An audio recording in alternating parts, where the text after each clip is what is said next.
जी ज़रा बता दें कि अगर स्टॉक पिक लेना पड़े, एक ही स्टॉक पिक हो निफ्टी का, तो कौन सा रहेगा? तो उसमें जरूर कोटक महिंद्रा बैंक पे नजर रख सकते हैं, because Kotak Mahindra bank both fundamentally और टेक्निकली काफी स्ट्रांग है, पॉजिटिव है। और मैं ये मानता हूं कि कोटक महिंद्रा बैंक में from a longer term perspective 15 to 20% की अपसाइड देखी जा सकती है। और ये 2200 के ऊपर सस्टेन करता है तो शॉर्ट टर्म में टुवर्ड्स 2350 2380 के लेवल्स देखे जा सकते हैं, लॉन्ग टर्म में 2600 के भी लेवल्स देखे जा सकते हैं। और इसका जो सपोर्ट है वो फिलहाल 2100 के आसपास का है।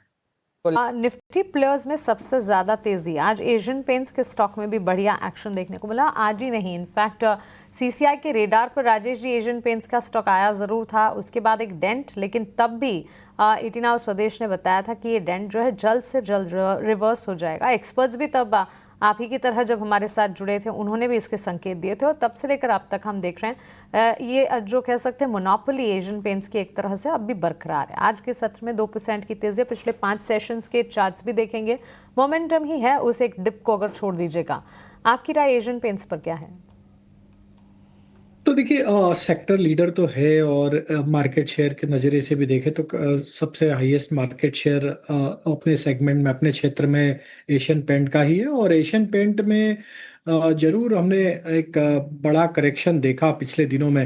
अब अगर हम स्टॉक के near term short term structure देखें, वीकली चार्ट पे देखें, तो एक double bottom sort of formation यहाँ पे बनते हुए दिखा है, और स्टॉक में एक अच्छी रिकवरी पिछले 3-4 हफ्तों से लोअर साइड से बनते हुए दिखी है।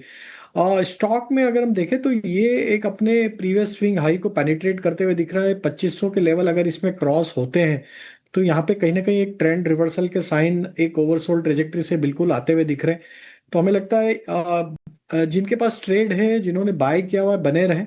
हमें लग रहा है जिस तरीके के स्ट्रक्चर है, ये 2500 के लेवल को क्रॉस करने में कामयाब होगा। अगर वो होता है तो फिर यहाँ पे 2600 2620 तक की अपसाइड भी अनफोल्ड होते हुए दिखेगी। तो at this juncture 2450 stop loss रखें और पोजीशन होल्ड रखें। बाजार की कंसोलिडेशन में आज रियल एस्टेट प्लेयर्स का एंट्री का अपॉर्चुनिटी, एंट्री का मौका दे रहे हैं। फिनिक्स मिल्स तो खैर अब भी तेजी के साथ ही ट्रेड करता हुआ। हमारे क्वांट एनालिसिस के हिसाब से जितने भी सेक्टर में है, only 30% of the stocks are in positive momentum. So हमने लास्ट 2022 आफ्टर रशियन वॉर से 2024 तक हमने देखा कि real estate was the best sector performing according in comparison of all. तो हमको यहाँ से लग रहा है कि थोड़ा एक ईज आउट ऑफ वैल्यूएशन होना बहुत जरूरी है। मे बी 1 or 2 years एक थोड़ा एक time wise correction is needed in it. Very good sector, but as of now on valuation parameter हमको कंफर्टेबल नहीं लग रहा है। ओके, तो चलिए वैल्यूएशन के लिहाज से फिलहाल कंफर्टेबल लेवल्स नहीं आ रहे हैं। वेट एंड वॉच का नजरिया जरूर बनाकर आप चल सकते हैं।